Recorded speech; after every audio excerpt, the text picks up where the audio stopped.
Right here at 90 in Anna Maria Island in the shade feels pretty comfortable, feels pretty good. What a difference a year makes.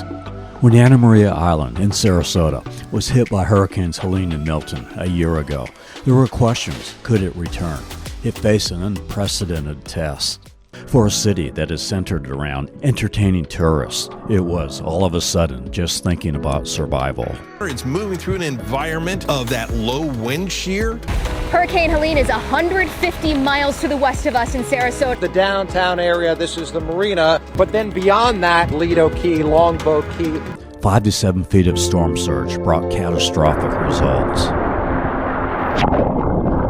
Anna Maria Island was completely underwater on Friday. Hurricane Helene pushed over 3 feet of Gulf waters into every home, hotel, and restaurant. That is the pier. Rory's telling me this is a boathouse that the dock was destroyed to. Is its own floating island. We're here for the community, and I hope the community's here for us too. We're going to come back 10 times better and rebuild even stronger. And they're not alone. Old Salty Dog was getting ready to reopen after repairs from Hurricane Helene. But after Milton, it's just a shell of itself. What if I told you this region would not only survive, but emerge stronger and more vibrant than ever? 7 months ago, we showed how this region was still in the process of recovery. Momentum started to build as one by one popular restaurants started to reopen. The storms caused an already tight-knit community to rally together, creating an even deeper bond, an appreciation for each other in life. We're back, baby! We are back! After all, Anna Maria was and is special because of the people and the memories it helped create. Today, we're taking you on a journey to see how this region has transformed, proving that resilience isn't just a word, it's a way of life here. Now it's 1 year later. In this video, we'll return to some of the beaches, the eateries that were still closed at that point, and show you how it's looking now. As you plan your getaways for the fall, winter, and 2026, it is mostly good news. Most of these places are back open. We'll give an update on the brand new Mote Marine Aquarium, take you to Marina Jacks and Bayfront Park, then travel over the Ringling Bridge to St. Armands Key and Lido Key, City Island, then drive up Longboat Key to Anna Maria Island, show you some improvements Cortez Beach has made, and take a ride down Coquina Beach. We'll show the shopping and dining area of Bridge Street, where one of Anna Maria's favorite bars is now back open, and talk about the new Cortez Bridge coming soon.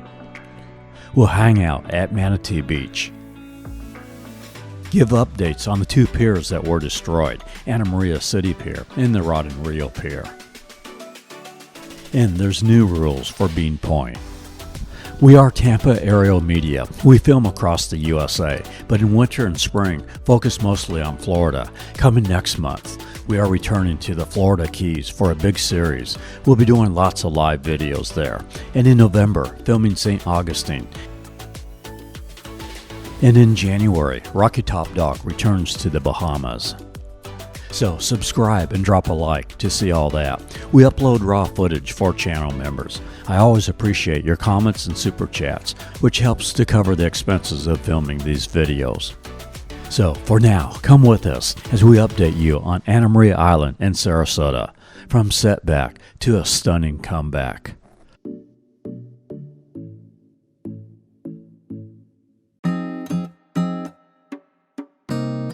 We start in Nathan Benderson Park. This is where the new Mote Aquarium will be.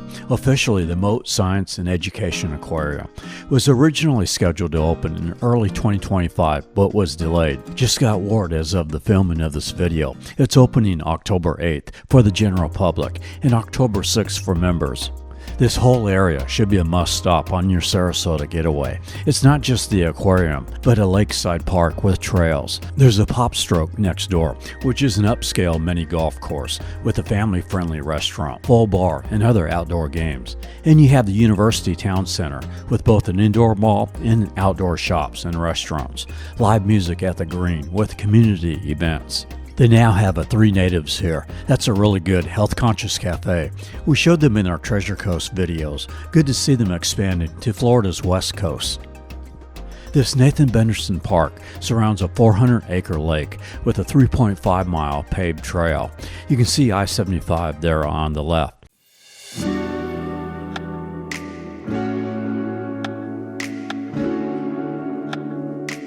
We are heading to downtown Sarasota, to what I think is one of the best parks in the region, Bayfront Park. In our video 6 months ago, you saw how a boat was still washed up on the docks at O'Leary's Tiki Bar, covered in muck. Well, it took 7 months to rebuild and has reopened ahead of schedule. The docks are repaired. This is a great spot to hang out. Has a counter-serve eatery with a covered picnic tables overlooking Sarasota Bay amidst palm trees and a tiki bar. Bailey saying hello to Maggie, a mixed-breed poodle. Bayfront Park is a nice, dog-friendly, linear park that extends out into the bay with a scenic promenade. It has a recently renovated playground and splash pad.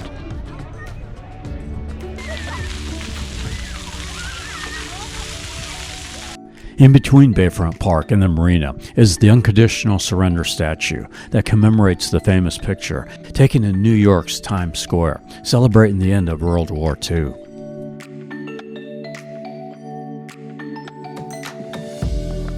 Marina Jacks is where you have several boat tours you can take. We've shown in our recent videos, as well as a nice waterfront restaurant. Now let's go to the other side of Golden Gate Island, to Harts Landing.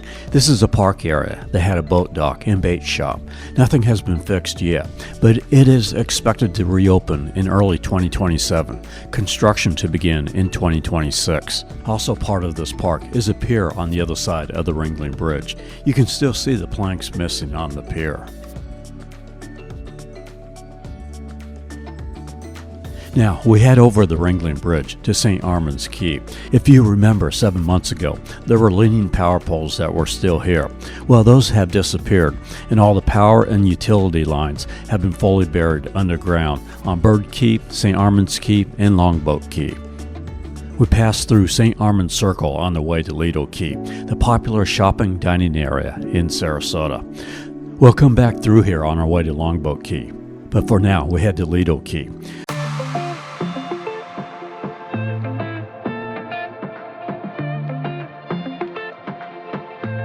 Most of the beaches were already open 7 months ago in our last video, but with the exception of the very south end of Lido Beach, which is Ted Sperling Beach Park, which I think is probably the best beach in Sarasota because you have a nice park area under a lot of trees. It is all now open. There's good clean facilities here.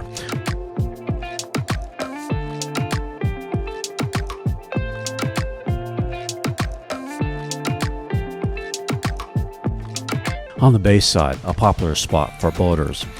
Also, a half-mile up Lido Key is where there's a kayak launch and several options for renting or taking a kayak tour through the mangroves. We head back north through St. Armands Circle.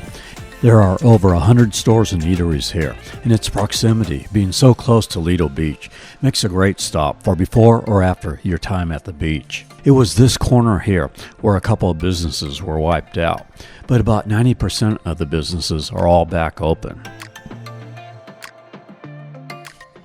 There's crab and fin with patio seating for seafood and wine. The St. Armands statues all survived the hurricanes. There's a Starbucks here. In the center of the circle, a nice park area with palm trees. Looking so much better than a year ago. On the right, the popular Columbia restaurant. If you love sangria and great food, that's the place. Between St. Armands Key and Longboat Key is City Island. This is where the old Mote Marine Aquarium was at, which closed down in July. This is a nice park area here, Ken Thompson Park, that surprisingly never seems very crowded. It overlooks the bay and the skyline of Sarasota. There is also a boardwalk nature trail through mangroves, but that is still closed. Also here, the old salty dog that was hit pretty hard we showed in the opening. Well, it is all back open now, with dining overlooking the pass. And you also have New Pass Grill, another popular counter-serve eatery. As we cross over New Pass Bridge, you can see New Pass Grill and the old salty dog in the distance. On the other side of the bridge is a popular sandbar for boaters. Shaped by the drop in tides, these sandbars are a favorite among local boaters to drop anchor, take a swim, or just hang out. On Longboat Key side of New Pass Bridge is Overlook Park. This is another little spot that usually isn't very crowded, just a couple of picnic tables, but gives you a great view. Longboat Key is an 11-mile barrier island with high-end resorts and golf courses. This the links on Longboat here, and then you also have the Harborside Golf Course. Not much public parking here, just one main area at Bayfront Park. Not to be confused with the Bayfront Park we showed at the marina. This is Bayfront Park at Longboat Key. It's a nice green space area on the bay side, and you can walk across the street to the beach.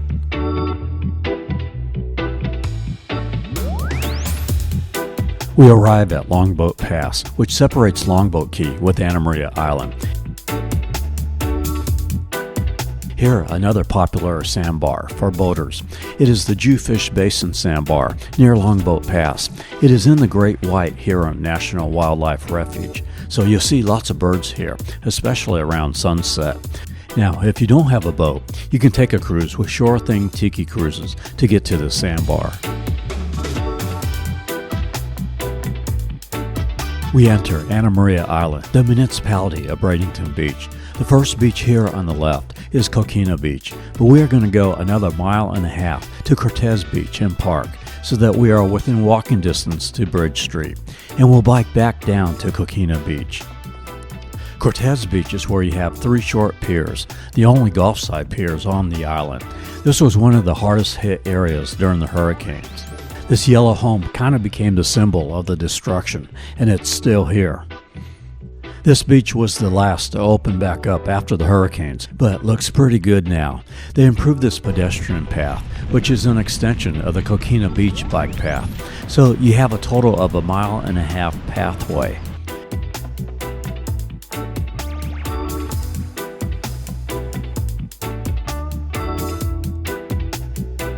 I feel these 2 beaches are some of the best in the U.S. Parking is free. Coquina Beach has 2 large lots, and there's plenty of shade, picnic tables, showers, facilities. Makes it very convenient for spending a day at the beach. Now, dogs are not allowed on the beaches of Anna Maria Island, as well as this park area here, but you'll find many of the businesses are dog friendly.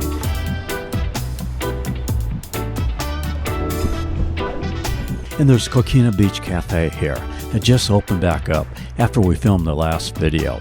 It's one of the nicer beach cafes you'll find. You can also rent loungers here.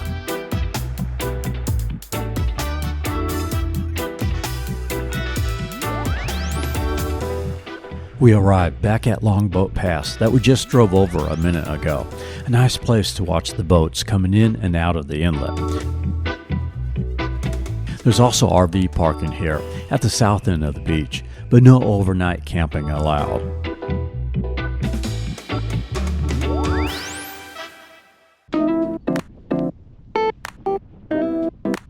Now back at the north end of Cortez Beach, there's a trolley stop here.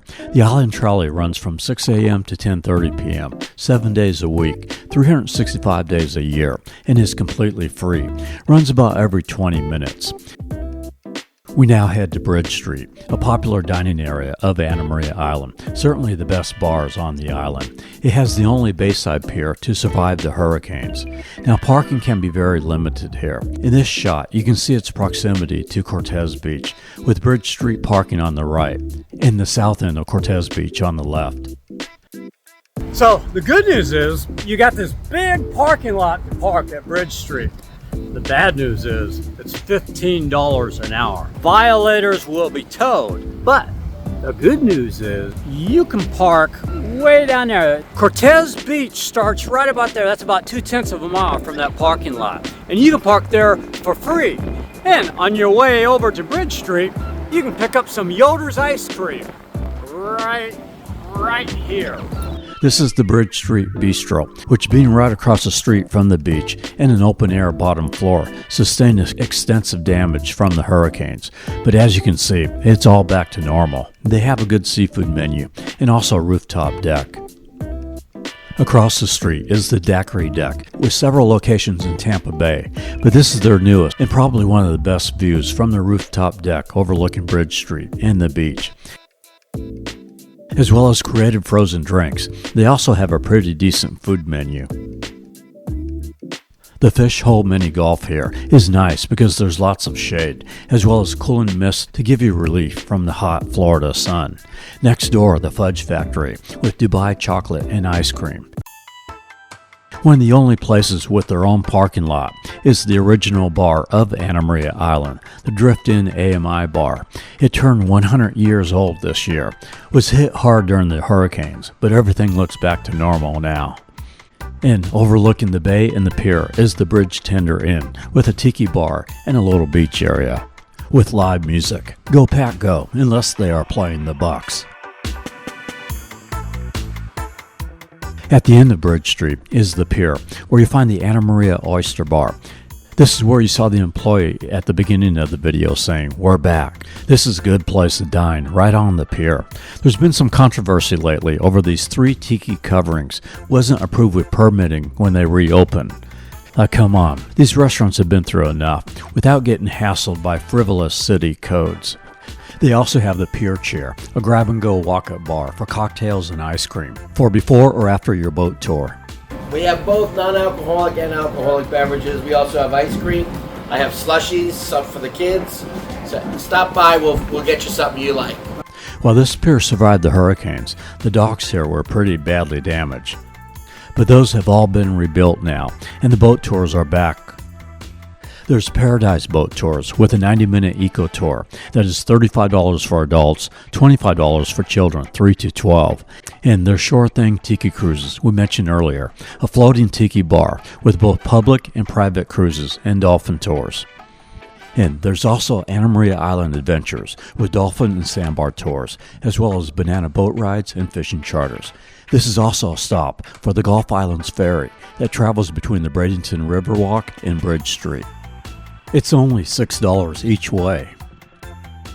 This is a great pier for fishing, and there's the Bait Street Bait Shop to pick up bait and tackle supplies and rentals.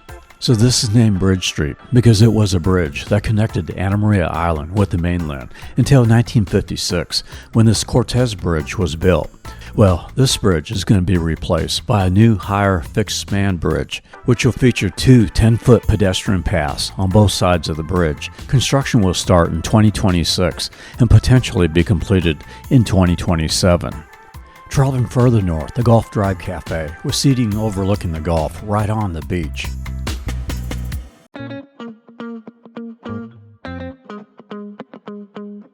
We now head to the third bridge that connects the island with the mainland, the Manatee Causeway. Here is the Kingfish boat ramp and park, which was rebuilt after the hurricanes. Now all back open. Manatee Avenue dead ends at Manatee Beach.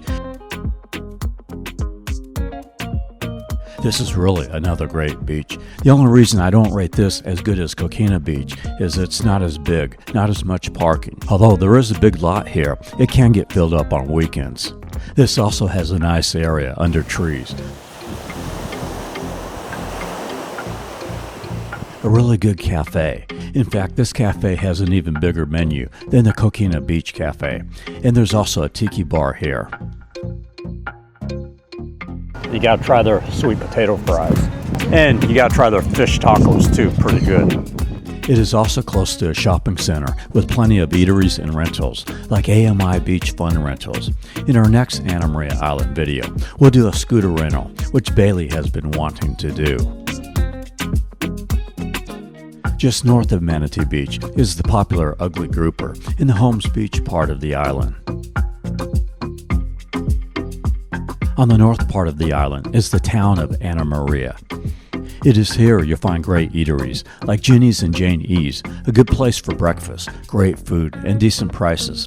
And you also have Harry's Grill with a nice dog-friendly patio.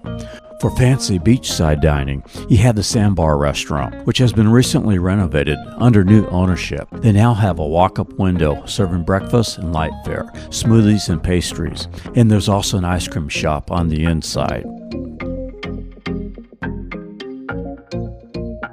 On the bay side of the island is where the hurricanes tore apart the Anna Maria City Pier. Now the Pier Grill and Bait Shop sits isolated. Well, good news. The state has granted Manatee County $1.25 million to help with the $7 to $9 million estimated cost to rebuild this pier. They are estimating it to be rebuilt by the fall of 2026. Anna Maria has already received an emergency permit from the U.S. Army Corps of Engineers. Construction should be starting very soon. And there's a third Bayfront park to show you. This was closed in our last video, but now completely open. You can see the Sunshine Skyway Bridge and Egmont Key from here. It has multiple picnic tables and grills under trees. 3/4 of a mile north of the City Pier is what was the Rod and Reel Pier.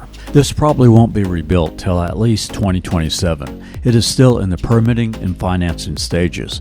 The owners have opened up a restaurant, which is in the shopping center near Manatee Beach we showed earlier, to help generate income for rebuilding the pier. There is a GoFundMe campaign which has raised $101,000 of a $300,000 goal.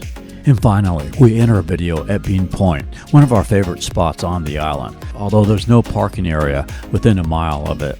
So you either have to do some walking or get a vacation rental on the north part of the island. They just enacted a no-swim zone around the north end from the Fern Street Beach access because of a recent death where a swimmer got caught up in the strong rip currents. So now, 1 year later, I don't think people would have ever believed Anna Maria Island would be where it is now. Just an amazing testimony to the resilience of these people and their businesses. But don't forget what they have gone through. So I'd encourage you to come here. There's no reason not to. And support these hard-working small business owners. We need to keep old Florida places like Anna Maria Island alive and thriving. So this is just an update video. You'll want to go back and see our previous videos for a more detailed tour of both Anna Maria Island and Sarasota. Please post in the comments below any updates you hear about. Next, before we head to the Keys, I want to do an update of the Pinellas County beaches from St. Pete Beach to Clearwater Beach. St. Pete Beach has had a little bit more of a slower comeback than Anna Maria Island, surprisingly, but things are coming along, so I want to update you with all of that.